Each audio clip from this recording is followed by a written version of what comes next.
అందరికీ నమస్కారం అండి. Welcome to Karthikeya knowledge centre YouTube channel. ఇప్పుడు మనము జూలై 2025 కరెంట్ అఫైర్స్ క్లాస్ రెండవ క్లాస్ని వినబోతున్నాం. ఒక చిన్న విషయం ఏంటంటే, కొంతమంది అభ్యర్థులు నాకు ఒక సలహా ఇచ్చారు. ఏంటంటే, ఇప్పుడు మీరు ఇస్తున్న పీడిఎఫ్ బ్లాక్ అండ్ వైట్లో జిరాక్స్ వస్తుంది సార్, మీరు డిజిటల్గా కానీ లేదంటే కొంచెం కలర్ఫుల్గా కానీ మాకు అందివ్వగలరా అని అడిగారు. సో నాకు కూడా అలా చేయాలని ఉంది. కాకపోతే నేను అనుకున్న విషయం ఏంటంటే, గతంలో నాకు కూడా ఇలాంటి ఇదే వచ్చింది.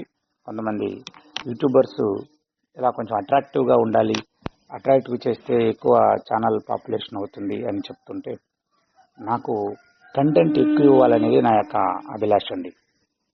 ఇప్పుడు నేను ఎడిట్ చేసుకుంటూ కంప్యూటర్లో చేసుకుంటూ ఒక స్లైడ్స్ రూపంలో ప్రిపేర్ చేసి ఇవ్వచ్చు, అది సమస్య కాదు. కానీ టైం టేకన్ ఎక్కువ తీసుకుంటుంది. 50 అంశాలు చెప్పాల్సింది 20 అంశాలకే పరిమితం అయిపోతాను. దానివల్ల ఏమవుతుందంటే, మీకు నేర్చుకోవాల్సిన కంటెంట్ ఎక్కువ ఉంటే అది నేర్చుకోవడానికి వీలు కాదు. కాబట్టి నా ఉద్దేశం ఏంటంటే, న్యూస్ పేపర్లో తెలియజేసి ఏ రోజుకి ఆ రోజు డైలీ రాసి దాన్ని మళ్ళీ పేపర్ పైన నీట్గా మీకు ప్రజెంటేషన్ చేసి 2 times రాయాల్సి వస్తూ ఉంది. సో ఇలా రాసి మీకు వీడియో రూపంలో తయారు చేసి ఇస్తున్నాను. సో ఇది కొద్దిగా అర్థం చేసుకోగలరని కోరుకుంటున్నాను. మనకు ఎంత అందంగా ఉంది అనేది కాదు, మనకు ఎంత ఇన్ఫర్మేటివ్గా ఉంది అనేదాన్ని చూడాలి. ఓకే ఓకే నాకు ఛానల్ పబ్లిసిటీ కంటే కూడా మీకు జాబ్స్ రావడం అనేది నాకు చాలా ఆనందాన్ని కలిగిస్తుంది. ఎందుకంటే 2025 డిఎస్సి జాబ్ సాధించిన వాళ్ళలో ఎక్కువ మంది మనకు ఫోన్లు చేసి మరి చెప్పారు, సార్ మీరు చెప్పిన బిట్లు చాలా వచ్చాయి సార్ అని. కొన్నిట్లయితే 80% బిట్లు వచ్చాయి, కొన్ని సెషన్స్లో అయితే 80% బిట్లు వచ్చాయి. దానిపై నేను షార్ట్ వీడియోలు కూడా చేశాను. సో కాబట్టి అలాంటప్పుడు మనకు ఆనందం వేస్తుంది. ఎందుకంటే 1 మార్కు 1/2 మార్కులు జాబులు కోల్పోయి జాబులు వచ్చే ఇటువంటి సిచ్యువేషన్స్లో మన కరెంట్ అఫైర్స్ బిట్లు వాళ్ళకు ఉపయోగపడ్డాయి అని ఆనందం వేసినప్పుడు దానికి వెలకట్టలేని ఆనందం, ఉత్సాహం వస్తుంది మాకు. ఓకే, మీకు ఉపయోగపడాలనే ఉద్దేశంతోనే నాకు ఉన్న టయాన్ని వినియోగించుకొని ఇవి చేస్తున్నాను. నేను కూడా ఒక గవర్నమెంట్ ఎంప్లాయీ, వర్క్ చేసుకుంటూ డ్యూటీ చేసుకుంటూ మీకు ఈ వీడియోలు చేయడానికి తోడ్పడుతున్నాను. కాబట్టి దీన్ని అర్థం చేసుకుంటారని కోరుకుంటూ వీడియోలోకి వెళ్దాం. ఇప్పుడు July 2025 second class current affairs second class మనం వినబోతున్నాం. Open the page number 18. Miniratna హోదా పొందినటువంటి కంపెనీలు. ఇటీవల కొన్ని కంపెనీస్ మినీరత్న హోదా పొందినాయి. మామూలుగా 5,000 కోట్ల పెట్టుబడి పైన పెట్టగలిగేటువంటి కంపెనీలకి మహారత్న హోదా ఇస్తారు. ఇది ఎవరు ఇస్తారంటే సెంట్రల్ గవర్నమెంట్ ఇస్తుంది. 5,000 కోట్ల పెట్టుబడి కన్నా ఎక్కువ పెట్టగలిగితే మహారత్న హోదా ఇస్తారు. 1000 కోట్ల పైన పెట్టుబడి పెట్టగలిగితే నవరత్న హోదా ఇస్తారు. 1000 కోట్ల పైన పెట్టుబడి పెడితే నవరత్న హోదా ఇస్తారు. 100 కోట్ల పెట్టుబడి పైన పెట్టుబడి పెట్టగలిగితే మినీరత్న హోదా ఇస్తారు. దీనిలో మినీరత్నాలో 2 స్టేజెస్ ఉంటాయి. 100 కోట్ల పెట్టుబడి పైన ఉంటే మినీరత్న 1, 50 కోట్ల పైన పెట్టుబడి ఉంటే మినీరత్న 2. 50 కోట్ల కన్నా తక్కువ ఉంటే ఏమి ఇవ్వరు.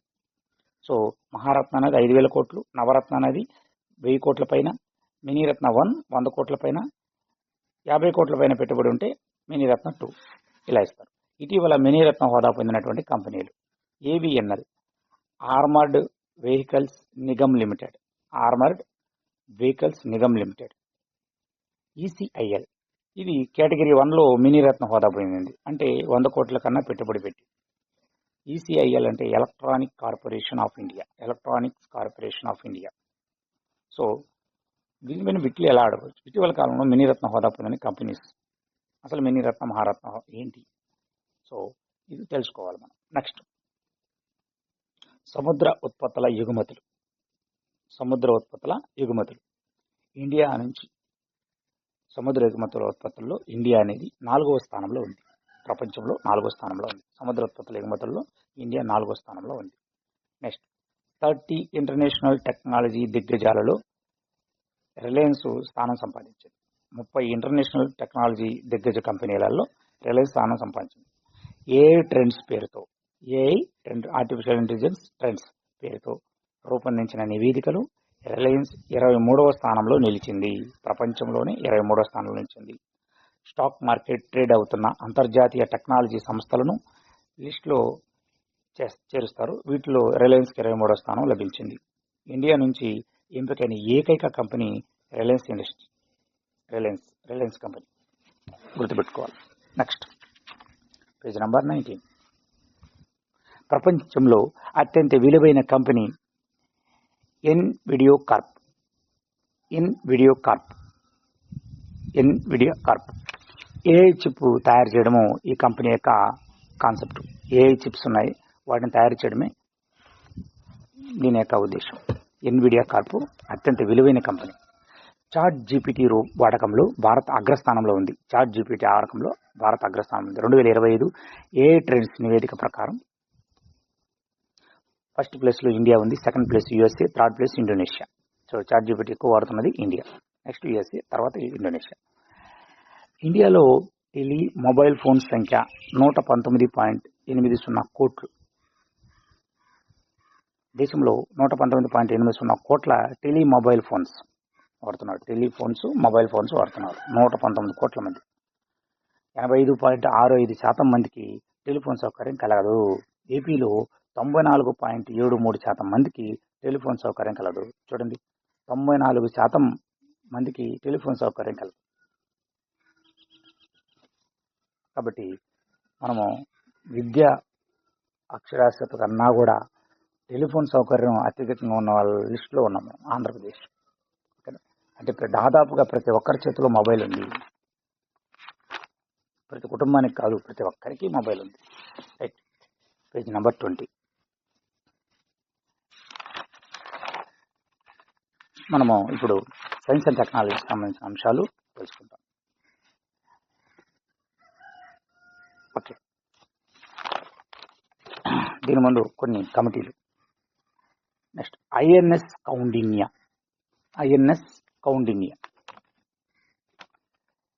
Indian naval ship. ఐఎన్ఎస్ అంటే ఇండియన్ నేవల్ షిప్. భారత నౌకాదళం సాంప్రదాయ పద్ధతిలో పురాతన ఆకృతిలో నిర్మించిన నౌక ఐఎన్ఎస్ కౌండిన్యా. సాంప్రదాయ పద్ధతిలో పురాతనమైన ఆకృతిలో నిర్మించిన నౌక ఇది. కేంద్ర పర్యాటక సాంస్కృతిక శాఖ మంత్రి అయినటువంటి గజేంద్ర సింగ్ షెకావత్ దీన్ని ప్రారంభించారు.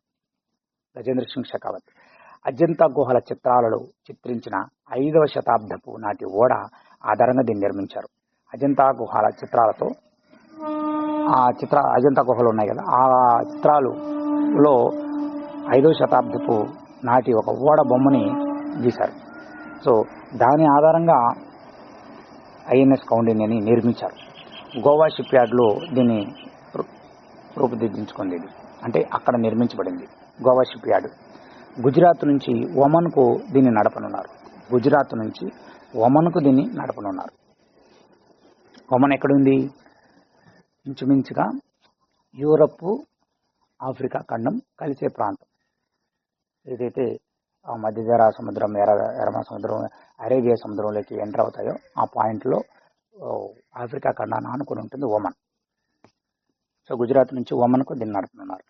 నెక్స్ట్ భారత స్ట్రాటోస్ఫియరిక్ ఎయిర్షిప్ ప్లాట్ఫామ్ తొలి విమాన పరీక్ష విజయవంతమైంది. స్ట్రాటోస్ఫియరిక్ ఎయిర్షిప్ ప్లాట్ఫామ్ ఏంటంటే స్ట్రాటోస్ఫియరిక్ హైట్లో చాలా కాలం పాటు గాల్లో ఎగరగలిగే ఎయిర్షిప్ తయారు చేశారు. ఎవరు?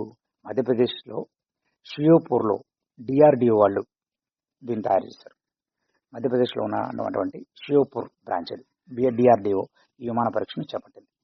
Next Hillchol. Bharat Biotech రూపొందించినటువంటి కలరా టీకా పేరే హిల్ కాల్. దీన్ని నోటి ద్వారా తీసుకుంటారు. సో రైట్, కలుషిత ఆహారం వల్ల వస్తుంది మనకు కలరా. సో హిల్ కాల్ అనేది భారత్ బయోటిక్ రూపొందించినటువంటి టీకా, కలరా టీకా. నెక్స్ట్ రుద్రాస్త్ర యుఏవి పరీక్ష. పోఖ్రాన్ ఫైరింగ్ రేంజ్లో విజయవంతంగా పరీక్షించారు రుద్రాక్ష యుఏవి పరీక్షను. Solar Defence and Aerospace Limited దీన్ని రూపొందించింది.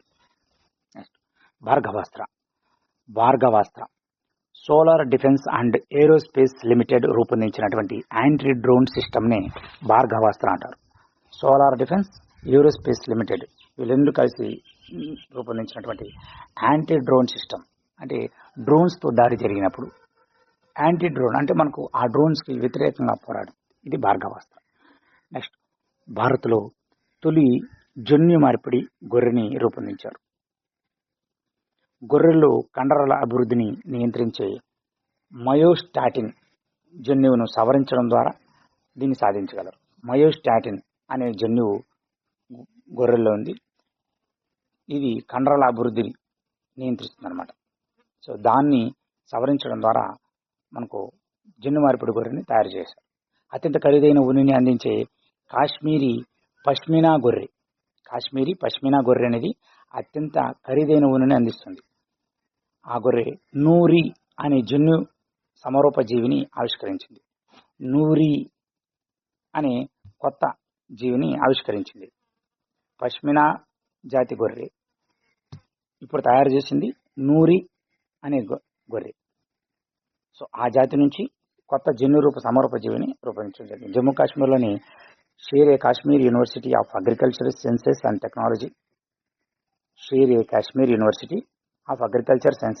టెక్నాలజీ పరిశోధకులు ఈ విజయం సాధించారు. Right, next page number 22. కాలుష్య రహిత బయోడిగ్రేడబుల్ పీసీబీ ఆవిష్కరణ. కాలుష్యరహితమైనటువంటి బయోడిగ్రేడబుల్ పీసీబీ ఆవిష్కరణ.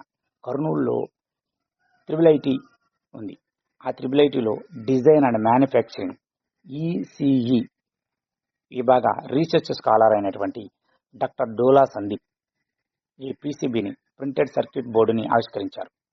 ఇది 100 డిగ్రీల సెంటీగ్రేడ్ వేడిని తట్టుకోగలుగుతుంది. ఓకేనా. మామూలుగా పీసీబీలంతా సిస్టంలో అదేవిధంగా ల్యాప్టాప్లో వీటిలో వినియోగిస్తారు.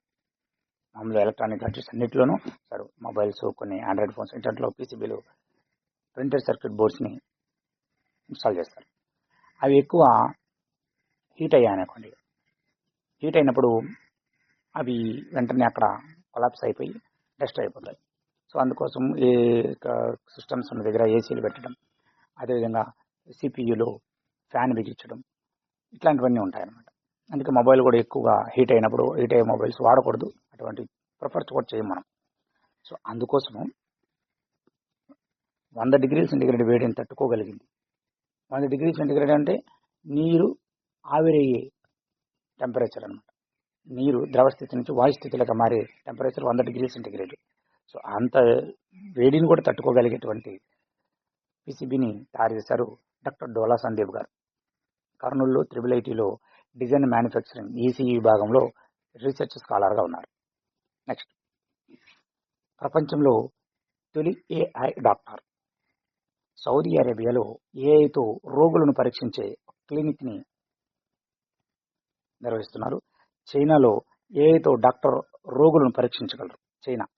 సౌదీ అరేబియాలో ఏఐతో రోగులను పరీక్షించే క్లినిక్ని రూపొందించారు. చైనాలో ఏఐతో డాక్టర్ రోగులను పరీక్షించగలరు.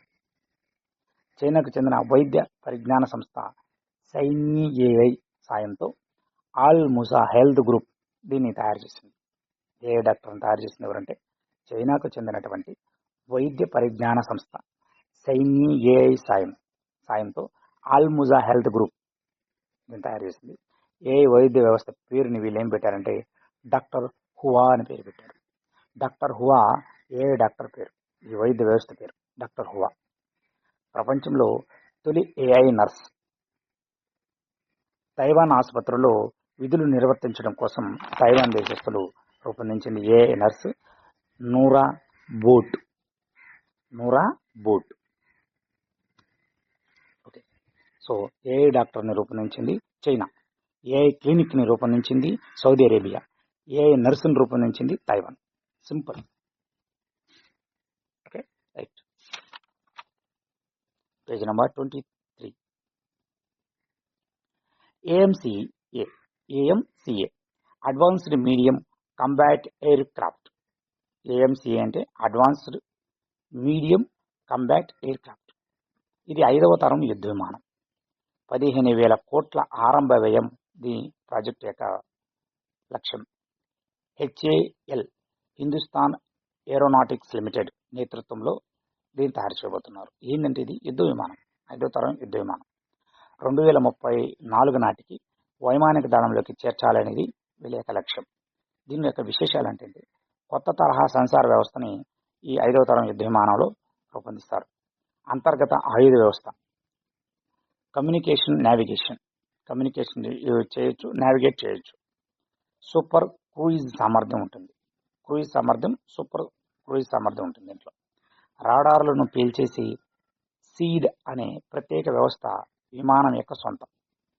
రాడార్లను పేల్చేసేటువంటి సీడ్ అనే ప్రత్యేక వ్యవస్థ విమానం యొక్క సొంతం. సో ఇవన్నీ కూడా 5వ తరం యుద్ధ విమానం అనేటువంటి advanced medium combat air craft లో రూపొందించబోతుంది మన India HAL Hindustan aeronautics limited company. Next, ఇది ఒక ప్రభుత్వ రంగ కంపెనీ. నెక్స్ట్, ఏఐ సాయంతో నారింజ సాగు. మహారాష్ట్ర విదర్భలో ఉన్నటువంటి అమరావతి జిల్లా కార్పి గ్రామంలో గౌరవ్ బిజ్వే ఆయన వాళ్ళ ఇంట్లో ఏఐ సాయంతో నారింజ పంటను సాగు చేస్తున్నారు, మహారాష్ట్ర విదర్భలో. Next, page number 24.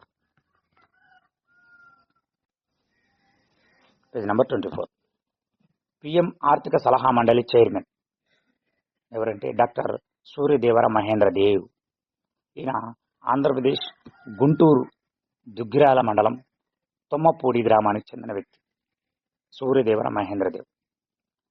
వార్తల్లో కొంతమంది వ్యక్తుల గురించి ఇప్పుడు మనం తెలుసుకోబోతున్నాం. దానిలో భాగంగా మనం మొదటి అంశం తెలుసుకున్నాం. రెండోది, జాతీయ భద్రతా సలహా మండలి సభ్యుడిగా ప్రొఫెసర్ జి సతీష్ రెడ్డి. గతంలో డిఆర్డిఓ చైర్మన్ గా ఉన్నారు ఈయన. గతంలో DRDO chairman G Satish Reddy. మరి ప్రస్తుత డిఆర్డిఓ చైర్మన్ ఎవరు? కామెంట్ సెక్షన్ లో కామెంట్ చేయండి. జాతీయ భద్రతా సలహా మండలి సభ్యుడు professor G Satish Reddy. Next, AP మహిళా commission chairman Rayapati Sailaja. AP SC commission chairman, schedule caste commission chairman KS Jawahar. Shakti విన్యాసాలు, ఇండియా ఫ్రాన్స్ సముద్ర విన్యాసాలు పేరే శక్తి విన్యాసాలు. ఇండియాకి ఫ్రాన్స్ కి మధ్య సముద్ర విన్యాసాలు జరిగాయి, అవి శక్తి విన్యాసాలు. ఓకేనా? Page number 25. 2025 కేంద్ర సాహిత్య అకాడమీ పురస్కారాలు. 2025కి సంబంధించిన కేంద్ర సాహిత్య అకాడమీ పురస్కారాలు. బాల సాహిత్య అవార్డులు 24 భాషల్లో ఇచ్చారు. సాహిత్య పురస్కారాలు 23 భాషల్లో ప్రకటించారు. సాహిత్యం అంటే literature. Next, doctor Gangisetti Sivakumar రచించినటువంటి కబూర్ల దేవత, దీనికి బాల సాహిత్య అవార్డు దక్కింది. గంగిశెట్టి శివకుమార్ గారు నెల్లూరు జిల్లాకు చెందిన రాపూర్ ప్రాంతానికి చెందిన వ్యక్తి. కబూర్ల దేవత గుర్తుపెట్టుకోవాలి. గంగిశెట్టి శివకుమార్ కబూర్ల దేవత అని ఒక పుస్తకం రాశారు, దానికి బాల సాహిత్య అవార్డు దక్కింది. నెక్స్ట్, ప్రసాద్ సూరి రచించినటువంటి మై రావణ, దీనికి యువ సాహిత్య పురస్కారం దక్కింది. ప్రసాద్ సూరి గారు విశాఖపట్నం ప్రాంతానికి చెందిన వ్యక్తి. సో తెలుగు వ్యక్తుల గురించి మనం తెలుసుకున్నాం. బాల సాహిత్య అవార్డు దక్కింది ఎవరికి? గంగిశెట్టి శివకుమార్, కబూర్ల దేవత రాసిన ఆయన నెల్లూరు జిల్లాకు చెందిన వ్యక్తి. అదేవిధంగా మైరావణకు యువ సాహిత్య పురస్కారం దక్కింది. దీన్ని రాసింది ప్రసాద్ గారు. ఈయన ప్రసాద్ సూరి గారు విశాఖపట్నానికి చెందిన వ్యక్తి. Next, Raja Ramanna chair award. భారత ప్రభుత్వం అణుశక్తి విభాగంలో రాజారామన్న చైర్ అవార్డుని ప్రదానం చేస్తుంది. అణుశక్తి విభాగం మొట్టమొదటిగా మనకు అణు పరీక్షలు పోఖ్రాన్ 1 పరీక్షలు జరిగినప్పుడు రాజారామన్న గారే దానికి హెడ్గా ఉన్నారు. కాబట్టి ఆయన పేరు మీద ఈ అవార్డులు ప్రదానం చేస్తారు.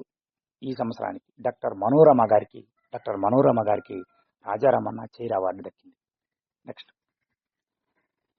సంసద్ రత్న అవార్డులు. సంసద్ రత్న అవార్డు. హిందీలో పార్లమెంటుని సంసద్ అంటారు. సంసద్ అంటే పార్లమెంటు అని అర్థం. సో పార్లమెంటు భవనం కొత్తది రూపొందించిన తర్వాత సంసద్ రత్న అవార్డుని ప్రదానం చేస్తుంది కేంద్ర ప్రభుత్వం. పార్లమెంటు సభ్యులకు వారు చేసిన కృషికి ఆధారంగా ఇస్తారు ఈ అవార్డులు. ప్రైమ్ పాయింట్ ఫౌండేషన్ ఈ అవార్డుని ప్రదానం చేస్తుంది. ప్రైమ్ పాయింట్ ఫౌండేషన్ 2025లో 17 మంది ఎంపీలకు ఈ అవార్డుల్ని బహుకరించడం జరిగింది. Next Sasakawa award United Nations Organization UNO ఐక్యరాజ్య సమితి యొక్క డిజాస్టర్ రిస్క్ రిడక్షన్ ఇచ్చేటువంటి అవార్డే Sasakawa award. IMD director general Mrutyunjay Mahapatra గారికి ఈ అవార్డు దక్కింది. ఇండియన్ మెట్రలాజికల్ డిపార్ట్మెంట్ దీనిలో డైరెక్టర్ జనరల్గా ఉన్నటువంటి మృత్యుంజయ మహాపాత్ర గారికి ససాకవా అవార్డు దక్కింది. ఓకేనా, రైట్. నెక్స్ట్ క్రీడాంశాలు, పేజ్ నెంబర్ 26. ఫ్రెంచ్ ఓపెన్ 2025 పురుషుల సింగిల్స్ లో కార్లోస్ అల్కరాజ్ స్పెయిన్ దేశానికి చెందిన వ్యక్తి విన్ అయ్యారు. జానిక్ సిన్నర్ ఇటలీ దేశానికి చెందిన ఆటగాడి పైన ఈయన గెలుపొందారు. సో ఫ్రెంచ్ ఓపెన్ పురుషుల సింగిల్స్ లో కార్లోస్ అల్కరాజ్ కి షీల్డ్ రావడం జరిగింది. నెక్స్ట్ స్త్రీల విభాగంలో విన్నర్ కోకో గాఫ్, యుఎస్ఏ చెందినటువంటి కోకో గాఫ్. ఈమె సబలెంకా బెలారస్ క్రీడాకారిణైనటువంటి సబలెంకా పైన విజయం సాధించింది. పురుషుల సింగిల్స్ లో కార్లోస్ అల్కరాజ్, స్త్రీల సింగిల్స్ లో కోకో గాఫ్ విన్నర్స్. డబుల్స్ పురుషుల డబుల్స్ లో మార్సెల్ గ్రానోలర్స్ స్పెయిన్ దేశానికి చెందినటువంటి క్రీడాకారు. హొరాసియో బెజలోస్ అర్జెంటీనా ఆటగాడు. హొరాసియో బెజలోస్ వీళ్ళిద్దరు కూడా పురుషులు. మార్సెల్ గ్రానోలర్స్, హొరాసియో బెజలోస్ వీరిద్దరూ పురుషుల విభాగానికి చెందిన వాళ్ళు. డబుల్స్ లో వీళ్ళకి ప్రైజ్ రావడం జరిగింది. నెక్స్ట్ స్త్రీల విభాగంలో సారా ఎరాని, జాస్మిన్ పావోలిని ఇటలీ ఆటగాళ్ళు. వీళ్ళు మహిళల విభాగంలో డబుల్స్ లో ప్రైజ్ తీసుకురావడం జరిగింది. నెక్స్ట్ మిక్స్డ్ డబుల్స్ లో సారా ఎరాని, ఆండ్రియా వావాసోరి వీళ్ళిద్దరు కూడా Italy. Right. Next Carlos Alcaraz పురుషుల సింగిల్స్ లో విజయం సాధించారు. ఈయన 2025-24లో ఫ్రెంచ్ ఓపెన్ విజేత, 2024-23లో వింబుల్డన్ విజేత, 2022లో యుఎస్ ఓపెన్ విజేత. నెక్స్ట్ ఇక ఆయనకి ఆస్ట్రేలియా ఒకటే రాలేదు. మామూలుగా ఇవి 4 బ్యాడ్మింటన్స్ 4 జరుగుతాయి. French Open, Wimbledon, US Open, Australian Open. Okay, right. Next Coco Gauff 2023 US Open విజేత ఈమె, అదేవిధంగా 2025 ఫ్రెంచ్ ఓపెన్ విజేత. Next page number 27. Taiwan Open అంతర్జాతీయ అథ్లెటిక్స్ ఛాంపియన్షిప్. మొత్తం ఇండియా 16 పథకాలు సాధించింది. తైవాన్ ఓపెన్ అంతర్జాతీయ అథ్లెటిక్స్ ఛాంపియన్షిప్స్ లో ఇండియా 16 పథకాలు సాధించింది. అందులో 12 స్వర్ణాలు. ఏపీ నుంచి జ్యోతి ఎర్రాజీ స్వర్ణం సాధించింది 100 మీటర్స్ హార్డిల్స్ మహిళల విభాగంలో. అదేవిధంగా తెలంగాణ నుంచి నిత్యా గంధే, సుదీక్ష, స్నేహ, అభినయ వీళ్ళ నలుగురు 4x100 మీటర్స్ రిలేలో మహిళల విభాగంలో పథకం సాధించడం జరిగింది, స్వర్ణ పథకం. ఏపీ నుంచి జ్యోతి ఎర్రాజీ 100 మీటర్స్ హార్డిల్స్ లో మహిళల విభాగంలో విజయం సాధించింది. Next SAFF under nineteen football championship విజేత భారత్. శాప్ అండర్-19, శాప్ అంటే South Asian Football Federation. Bangladesh versus India మధ్య జరిగినటువంటి షాప్ అండర్-19 ఫుట్బాల్ ఛాంపియన్షిప్ లో భారత్ విజయం సాధించింది. Next ICC hall of fame లో చోటు సాధించినటువంటి 11వ ఆటగాడు ఎంఎస్ ధోని. మన హాల్ ఆఫ్ ఐసీసీ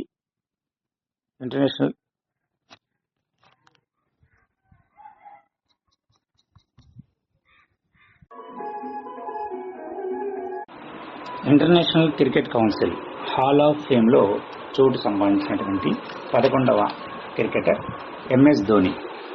నెక్స్ట్ 2025లో 7గురికి ఈ స్థానం లభించింది.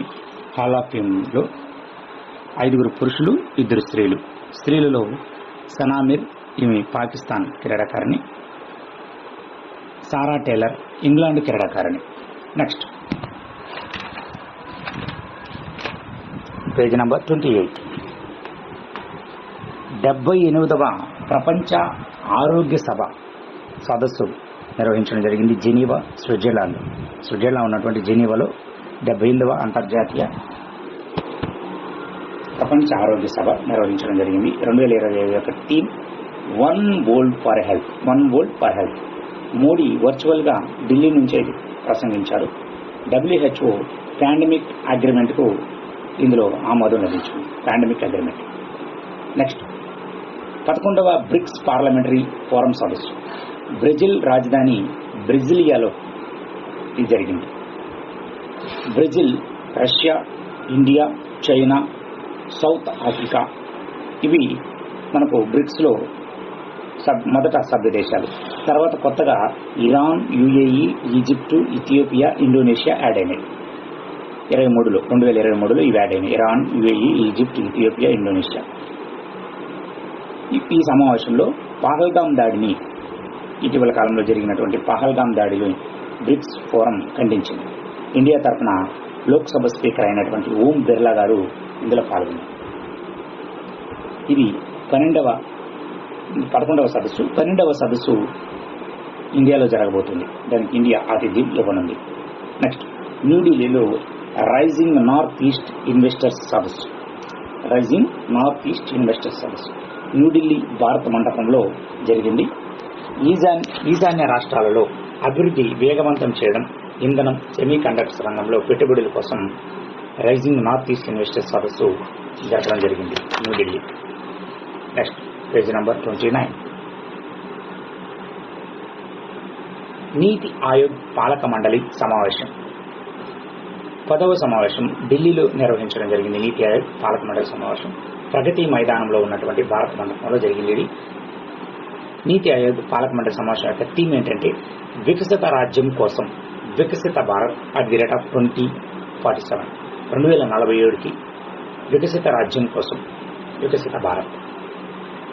వికసిత భారత్ అంటే ఇండియా అభివృద్ధి చెందినటువంటి భారతదేశం, డెవలప్డ్ కంట్రీ. నెక్స్ట్ కేంద్రము మరియు రాష్ట్రాలు కలిసి పనిచేయాలి అనే ఒక తీర్మానం తీసుకురావడం జరిగింది.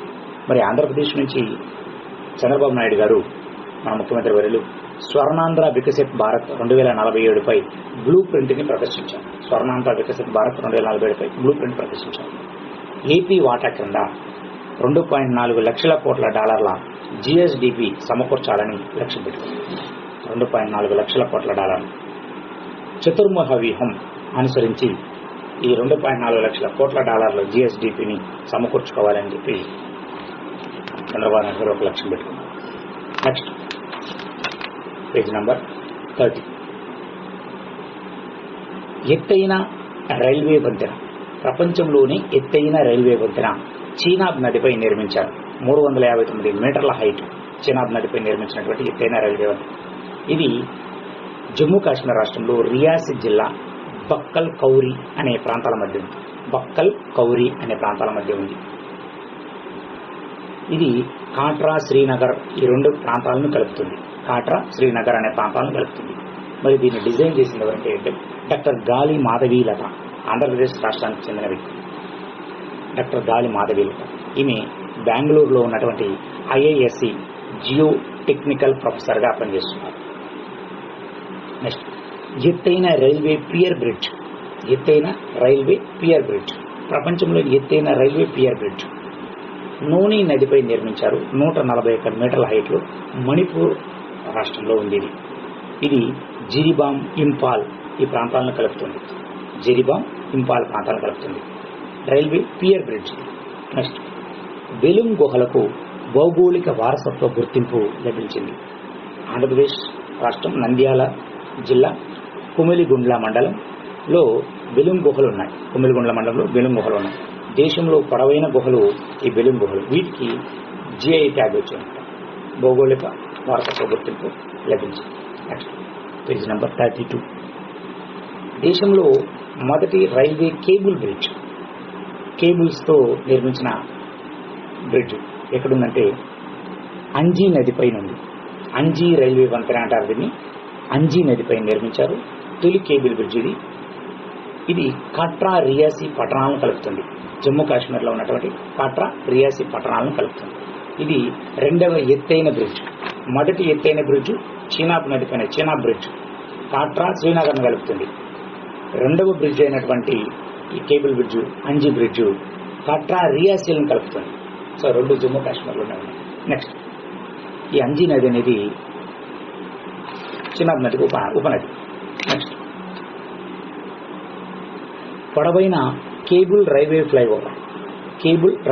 ఫ్లైఓవర్ జార్ఖండ్ రాంచీలో నిర్మించారు. జార్ఖండ్ రాంచీ ప్రాంతంలో నిర్మించారు. వంతెనకు కార్తిక్ వరాన్ అనే పేరు పెట్టారు. కార్తిక్ వరాన్ ఈయన ఒక గిరిజన నాయకుడు.